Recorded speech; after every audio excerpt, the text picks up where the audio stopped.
61 years after Medicaid became law, Iowans with disabilities say the program that changed their lives is now failing them.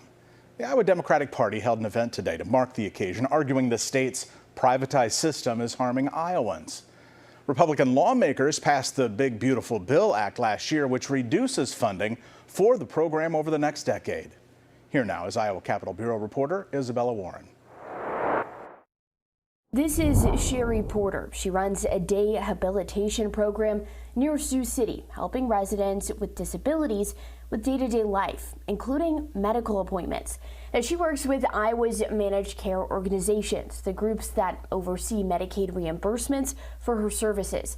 She says it's been difficult finding appointments for some of the residents she helps. If a practice's usual fee for a restoration is $200, Medicaid might reimburse somewhere around $60 to $80. This affects the dentists in Northwest Iowa who do not want to take any Medicaid patients because the reimbursement is so low. Many of her patients drive hours to find a clinic that accepts Medicaid, but getting there doesn't guarantee getting care. Our members are having to travel around 2 hours to Council Bluffs for treatment.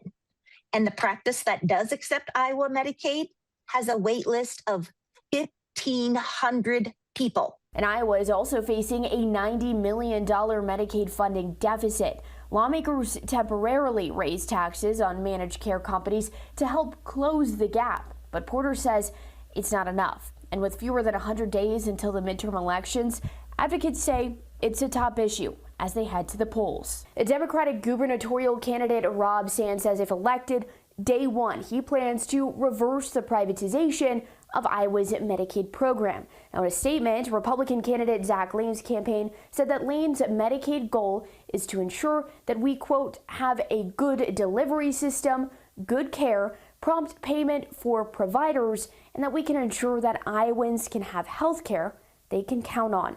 In Des Moines, I'm Isabella Warren. Iowa currently has about 600,000 Medicaid recipients.